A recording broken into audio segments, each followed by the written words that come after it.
by his own backers from the same powerful north. So Obasanjo came back. He rejuvenated all his lost glory and the rest of them. Today, he is pro-Nigeria, not pro-Yoruba, not pro-Igbo, not pro-anything. Yet, they have no solution to make life better for you than hell as we speak. That's the failure. That's the failure that when they say election is coming, I'm like, okay, what are you going to do about it? You're going to start fighting yourselves? You're going to start pushing yourselves and make yourselves an enemy out of yourselves? For the same rogues that are just laughing at you or at will. Nigeria has no good rail, or let me say good rail system, or railway system. Is that what you call it? Even though Nigeria is meant to be a very rich country, but very poor as well because of corruption. Under Boko Haram's government, Nigeria has borrowed more than $50 billion. I mean, if you have to add all of them together. It got to a point, they were even printing money. I mean, they couldn't make so much money, so they had to start printing money. Inflation is at the worst, but they have a way of fixing that, making it look like it's real. But right on the streets, the inflation is killing the people. So, Naira is devalued. When they were taking the money, what they told the people was that they were investing the money in connecting the country and building them a modern rail system. Well, a modern rail system is beyond just laying the track. But to these criminals, just lay the tracks, put some coaches on it. I mean, yeah, then roll it. Let people see that it's working. That's it. They were bringing scrap to Nigeria at ridiculous prices. And, you know, it's so crazy, right? They attach some of the projects with so many loans from China. Let me tell you something about how they took you to China. Or let me remind you how they took you to China, the 419er called APC, Egbekegbe. It was in 2016 when they started saying, you remember they told you that they will change 1 naira to $1, that $1 will become 1 naira once they come to power. So in 2016, they started the plan of how can they put the wool on the, in the eyes of the people about this destroying dollar, because they have to break the monopoly of dollar. So what did Boko Haram do? They went to the foreign reserve, your Nigeria foreign reserve left by Goodluck Egbere Jolantan. I think they said it was somewhere around there, $31 billion. So by 2017, when everybody was asking, what happened? Where is $1 to 1 naira? They said they struck a deal with China, and yuan is going to become official foreign exchange of Nigeria. Wow, that was going to be a big thing.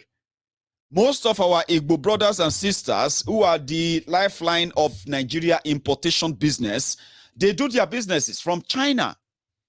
So that makes it easier because they had to somehow, exchange yuan. I think they call it yuan, Chinese yuan, as some exchange rate that they felt like if Nigeria could strike a deal that will break that up, it will improve their business profits and, in fact, help Nigeria economy.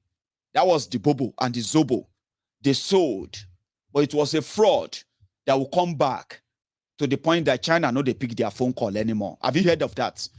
That's what Amici said. China no longer pick their phone calls. This is why. Boko Haram's government went to the World Bank to take $10 billion from your money. Well, your money, our money. Supposed money saved from the crude oil sale.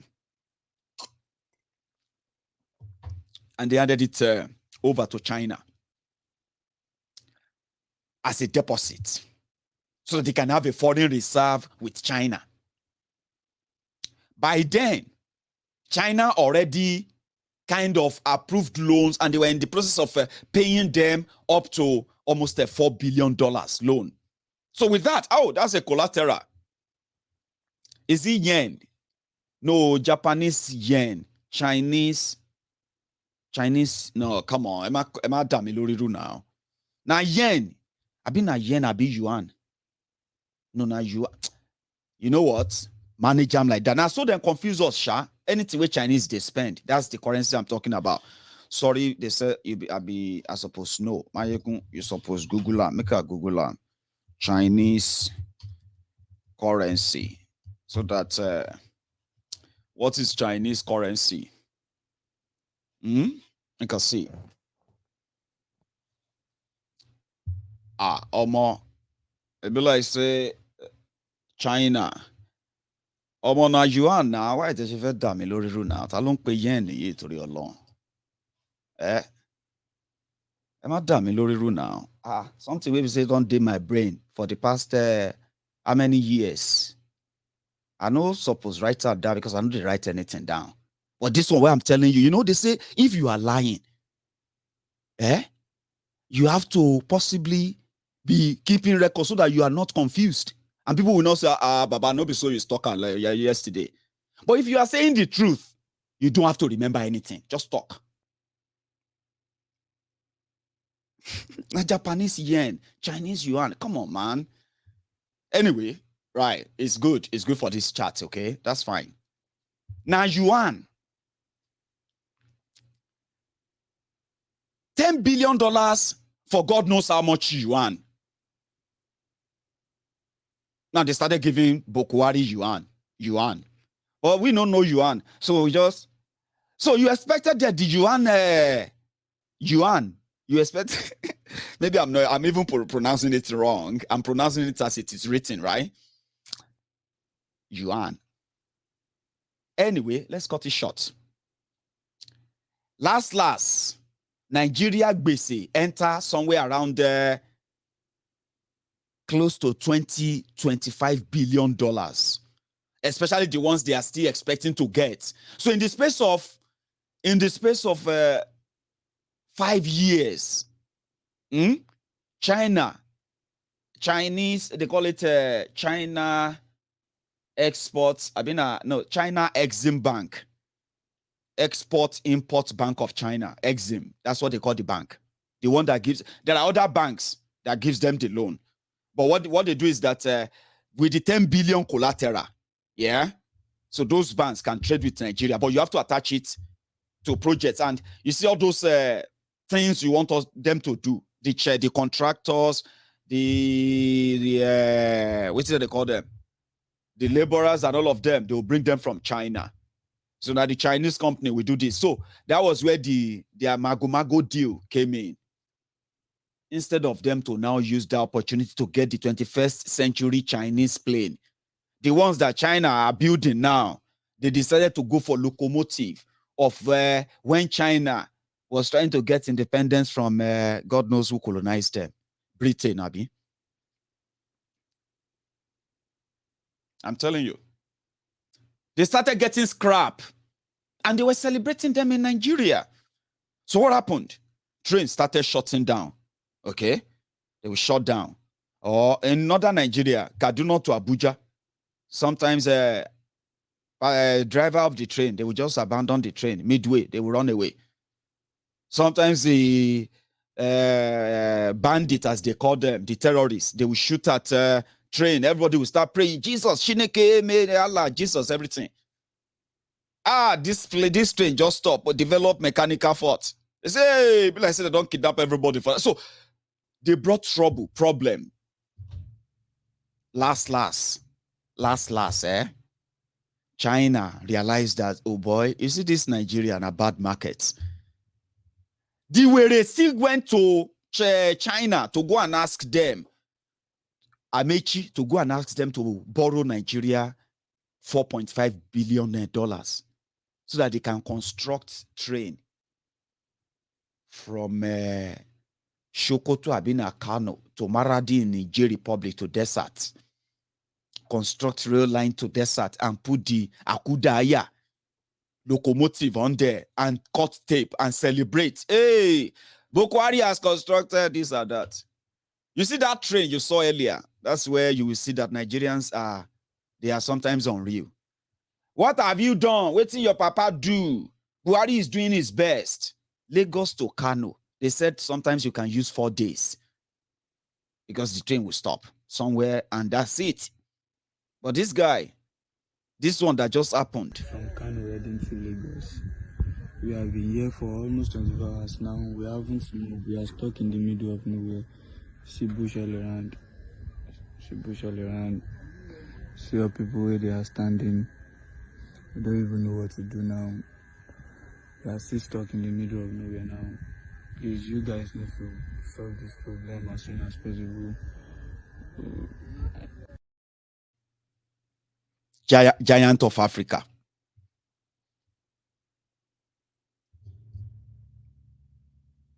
You are hearing this billion. But you can see what they are doing. Have you been on the train from Lagos Ibadan train? See, but they talk say that one self stop midway. Where they talk say na Fulani terrorists shot the train. You remember when the train from Lagos to Ibadan stopped? This one they just completed though. Locomotives. If you Chinese know that, oh boy, you see this currently, it be like say this African loan. This our trade in Africa. Now bad market, real one. We will cut them down. You see, these are Mechi and gang. These ones are like but if it was in China, they will be preparing where they are going to hang Buhari. They will be preparing where they are going to hang Pastor Ruga. Amechi, they will be wearing jersey number 3. If this was China, what they are doing to you in Nigeria, if it was in China, the Amechi and co did that in government, Buhari will not be talking about retirement. Pastor Ruga will not be talking about becoming president. Amechi will not be talking about all of you thanking God for Buhari. Majority of people you see today is either they would have hanged them or they are in the process of hanging them. But you see, in Nigeria, you celebrate your thieves differently, and that is the problem. So you can no longer say those who don't believe in that lie are unpatriotic. How far with your patriotism? You see, Nigeria is not working. I didn't say that. I've been saying that. Or Obasanjo said it. And I love to repeat it. Sorry if he annoys you. Right level. Now, you see, you, Obina, you have everything going for you. And I don't want you to feel discouraged. Please, things are bad in Nigeria, but I believe it's only for a short time. Because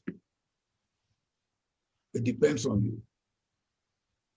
Whatever my generation might have done wrong, and I would be the first to admit that my generation has done a lot wrong, it's for your generation to do it better.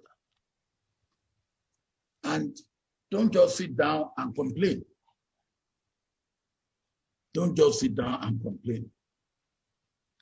Sitting down and complain is like the anger of the cripple. You're on the same time, you will be on the same ground, on the same level, but you have to be proactive. And you have to make sure you get enough of what I call critical mass of people, like-minded people, who will be ready to say, yes, we can bring about a change. And you can bring about a change if you get the critical mass of people that are ready to slug it out. I always say when people say, hey, well, when will this old hag go out of the way politically? They won't go out of the way. You have to make them go out of the way. They won't voluntarily go out of the way. You have to make it uncomfortable for them. I'm not talking of violence, but bringing pressure to bear to make it uncomfortable for them. They will go out of the way. And indeed, pressure can come in different form. And that is why I said I'm comfortable with everyone that is in complete disagreement with the system that has made us even poorer just before I become a victim, because it is going to be turn by turn, as we know, turn by turn, Nigeria Limited. So if you mount pressure from everywhere. I love the legal pressure of the IPOB, just like I love the effort and the legal effort of our people in Yoruba land as well. Ilana Oodua, for example, and every effort of everyone who are making moves that are impacting the system. I love it. If you mount pressure on the system, I found out it will crack. And legal pressure sometimes can actually make a big dent too. We saw that when they unleashed their terror on the Yoruba Nation campaigners, self-determination campaigners, including self-defense campaigners. Oloye Sunday Igboho became their targets. They nearly killed him. They killed 2 people in his house. Nigeria is responsible for their death.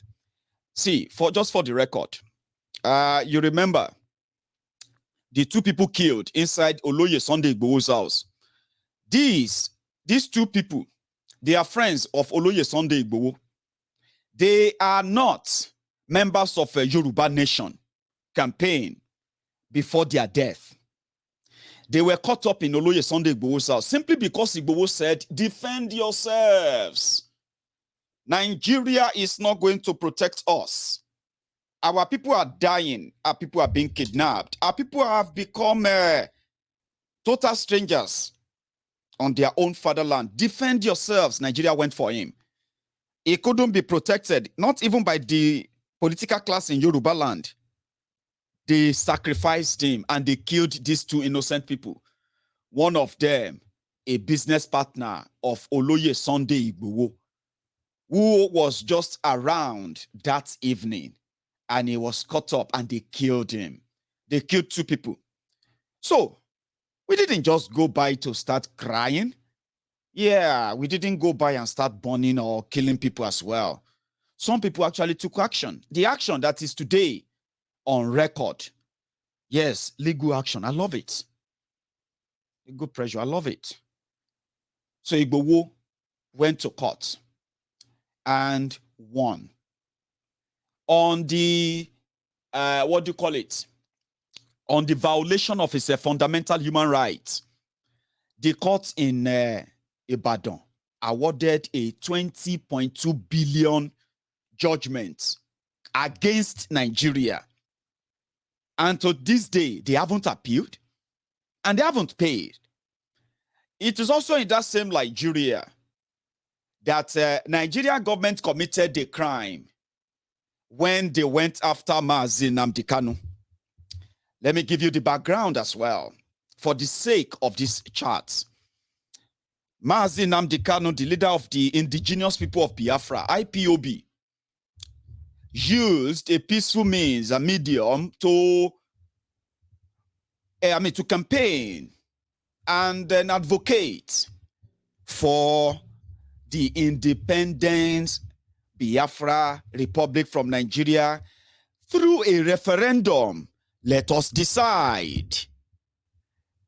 And on this note, Nigeria went after him and everyone associated with him, including innocent people that were caught up in the crossfire of the witch hunting and profiling that Nigeria adopted, rather than the peaceful conversation or negotiation or what have you, a discussion around the critical point raised, let us have a referendum. That was the only offense of Nnamdi Kanu. Everything else is just to make it look like, as they say, just give dog a bad name so that you can hang it. Nnamdi Kanu didn't ask for much. He didn't kill anyone. He didn't kidnap anyone. He didn't threaten anyone. But Nigeria went after the members of IPOB. Thousands of them have been killed. Why tens of thousands of them either locked up somewhere, unknown, or completely missing. And I'm saying this because this is what escalated the situation. They criminalized self-determination, which actually is legal because that is the cradle of what is today's Nigeria, self-determination of all the nationalities or of the regions that makes up of today's Nigeria. How can Nigeria now be against referendum? So they criminalized it and they turned them to everywhere they see them. When you hold the flag, when you hold the phone, when you hold a camera phone with a selfie stick in Nigeria, you are holding a weapon. If you carry a placard, if you do anything, if you post anything on social media about Biafra, you are a terrorist in Nigeria. That is how they did. And that escalated the situation. Nnamdi Kanu got kidnapped when he found his way to Nigeria in 2015 December. They locked him up for over a year, and then somehow they made the political arrangement to let him go, but on bail, with the agreement or with conditions that it would never be in the garden of more than 5 people. How is that possible? He is the leader of the IPOB. He's the leader of the IPOB. How can you say he can't be in the middle? In the midst of 5 people? Anyway, it didn't take them long to carry out the second phase of their plan, kill him. That was when they went for him in 2017. Python dance, Python dance. Python dance, Python dance. Somebody on bail, expected to return to court. They couldn't wait. They went for him. And the purpose was no other thing. Kill him and kill everybody that stops you from killing him. Just like Oloye Sunday Igboho years after. So what happened? Nigeria has violated their own bail condition. You want to kill somebody on bail. Are you not the government? How can you be so scared of somebody on bail you gave bail to that you can't wait for him to be back in court and maybe tell your court to lock him up again? They couldn't wait. They went for him. They wanted to kill him. So he ran for his life, which is the right thing to do. Yeah, they say sometimes you retreat to fight another day. And that is exactly what happened. Nnamdi Kanu resurfaced a year after the attempt on his life. And this time around, he came back stronger, fire blazing, and even more direct at the center of the whole thing. Now that is going too far for them. We need to spill some blood in eastern Nigeria. Let us stage something called unknown gunmen, politicians. You know the story. I'm just giving you the summary before I get to where I'm going. Cut it short. Insecurity escalated in eastern Nigeria simply because Nnamdi Kanu said, let us defend ourselves, defend our communities. The politicians, they don't care. Of course they don't. They are elite. They claim to speak for the Igbos, but they will rather ignore all those insecurity and the lives of people at play. If they have to sacrifice more to make them more stronger, to become more powerful, why not? So Nnamdi Kanu became a threat. So is all the IPOB members. Not just to the Nigeria, but to the Igbo elite, the political class. You know the story. Unknown gunmen was birthed. Insecurity in eastern Nigeria escalated. Ebubeagu was birthed. Their job is not to go after the terrorists. Their job is to go after every Igbo man and woman they can identify as IPOB member. Once you find them, tag them ESN, to the point that Ebubeagu had to kill their own victim on camera in Ebonyi State. Well. Nnamdi Kanu triggered Nigeria to commit an international crime that Nigeria won't be able to escape from. Let them enjoy the momentum. Or let me say, let them enjoy the moment for now. Extraordinary rendition. They kidnap a British citizen from another African soil without passing through their legal system. No extradition, no nothing. He was kidnapped and bundled back to Nigeria, only for them to start running away from their court again.